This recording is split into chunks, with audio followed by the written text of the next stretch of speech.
I know it stings right now. I know. We left plays out there, but listen up.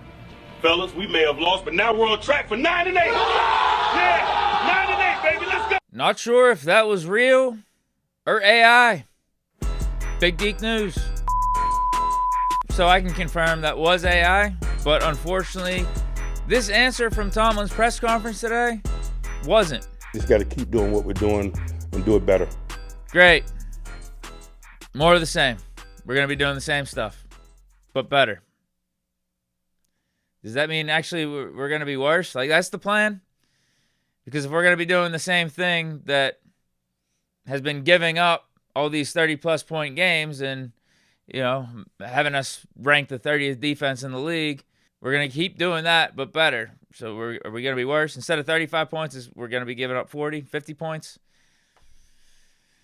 Just discouraging, man. Other highlights, or maybe, shall I say, lowlights from Tomlin's press conference include one, as he was doing the recap of the Packers game, he started off in terms of blame with the offense and how we had too many third and longs and couldn't convert on our third downs as one of the main culprits as to why we lost the game. You're always a little bit concerned when you're settling for field goals when you're playing good people. Those drives were stopped by penalties and negative plays on 1st and 10. Put us in some second and long circumstances. We didn't perform very well in second and long, not only in the first half of the game, but in the totality of the game. It's like, sure, it played a part, but are we serious?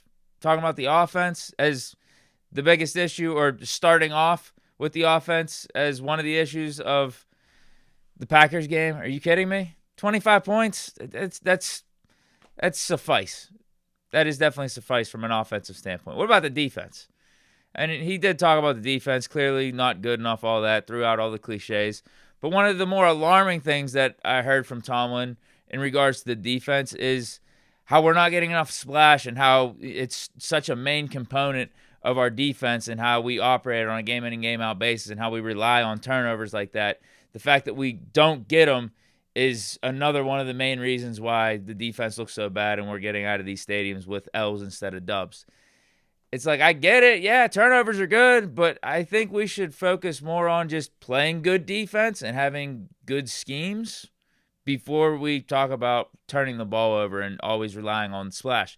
Because splash turnovers, it could be a fluky thing on a week in and week out basis. No? And we feel really good about our values regarding our turnover culture, the things that we tangibly do, the physical labor that we do week in and week out on a routine basis, not in a reactionary way relative to the fact that we're not getting turnovers right now.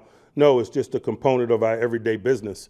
It has and will continue to be because we value that component of play. We're not getting the fruit of that labor, but we're committed to continuing to work. And that's why after the Patriots game, even though we won, I know a lot of us were acting like we almost lost the game.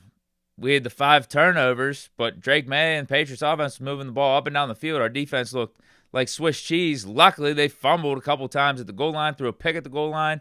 If it wasn't for that, they would have had probably 30-plus 40 points in that game. And it was less about our defense making plays and more about Drake May throwing a terrible pick and them fumbling it in the end zone or at the goal line. Like, come on. That's not a repeatable way to have success from a defensive standpoint. So if Tomlin's talking about us relying on these turnovers and how it's such a main component of our defense, maybe we got to switch up our strategy a little bit and just start playing some better defense and have some better game plans and schemes. Just a thought. And then the other part of it that I didn't like to hear, and probably most of you guys aren't going to be pleased with, is Tomlin saying that he's largely satisfied with Teryl Austin's job as the Steelers' defensive coordinator. You know, I've known Teryl a long time. He's very capable. He's very thorough. I've largely been pleased with his work, but certainly he and I are not pleased with where we are right now from a defensive unit perspective, and so we're just going to keep working. Yeah, so that's kind of an issue if Tomlin's cool with Teryl Austin's work up to this point. And not really including this year, because you could hear him say at the end of that answer, him and Austin aren't happy with where things are. So there's that caveat. But at large, that means going back to the end of last year and how things ended, Obviously, we kept Teryl Austin around, even though I think it would have been warranted for a shakeup with the coaching staff and moving off of Teryl Austin with that 0-5 collapse and how the defense was giving up all those points. And we looked like a mess against legitimate teams. So clearly Tomlin felt at that point, everything's good. There were warning signs then. I think it would have been fine to move off of him then. But no, we kept him around, and now it's getting worse. It's more worse than it's ever been from a Steelers defensive standpoint. It's tough, man. Don't like being this way. Don't like being negative. I don't even think it's being negative, though. I think it's just calling things for what they are. I don't even think there's too much emotion being put into what I'm saying right now. It's just more like along the lines of what I was saying yesterday. You just numb to it. It's just, yeah, whatever. Well, yeah, all right, Tomlin says it. Whatever. Yeah, we got to be better. We got to do this. All right, whatever. Steelers might make a move coming up here with signing MVS. Apparently it was supposed to happen yesterday, but now it's not happening. We worked them out. But even if we did sign him, okay, whatever. Can he play defense? And even if he did play defense, is that going to change? Because we also did work out Vonn Bell and Eddie Jackson. So my response to that is, oh, cool. More like 30-something safeties where their best days are behind them. Real Peppers, Chuck Clark. It's the same thing. If we would have signed Eddie Jackson, Vonn Bell, it would have been the same thing, right? As long as we got Teryl Austin, Tomlin running the defense. Is Eddie Jackson, is Vonn Bell, are they making the difference? MVS, if we sign, is that making a difference? Does it matter? And we actually did make a safety signing today. He's been added to the practice squad. Hold on, I got to look him up. According to Tom Pelissero, the Steelers are signing Derek Forrest.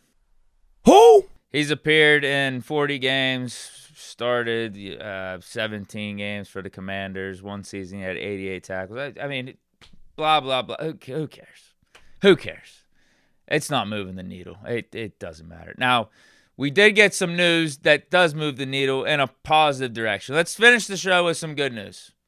Let's finish the show with some silver linings here. DeShon Elliott looked like his injury was going to be ACL, done for the season. According to Tomlin, Elliott is categorized as week to week. So good news there. I mean, having your arguably best defensive player not out for the season, that'll help a little bit, right? Because I do think DeShon Elliott is one of those players, the impact is felt when he's not out there. He is one of those guys that sets the tone, helps with the run defense, pretty good in pass coverage. Arguably our best guy in the secondary at this point. I mean, I'd probably say he is our best guy in the secondary. So it would suck if he was going to be out for the season, but at least there's hope that he could be back within the next couple weeks, 2-3 weeks, whatever it is, because that would be a big loss. And then on offense, Isaac Seumalo, he got knocked out of the Packers game with a pec injury. It looks like he's going to be week to week as well, where it's going to be more short-term, could potentially maybe even play this game. I can't remember exactly what Tomlin said. I'll throw the clip up right now. Seumalo can be characterized as questionable with his pec injury. Just had a brief conversation with him in the training room. He's in a good mindset. He certainly is going to be limited at the early portions of the week, but he'll have a chance to contribute. So good news there, at least on the injury front. Everything else with this team, not so good. Outside of, again, maybe there's a handful of players. I'd say Jaylen Warren, Aaron Rodgers, and then Roman Wilson having a breaking out game last week. That's really the only positive we could talk about up to this point. I feel like everything else has been below the line. That's it for today's show. I mean, you got anything else for me? Is there anything else that I need to hit on? It just sucks, man. But hope you guys enjoyed. Stay chilling. Peace.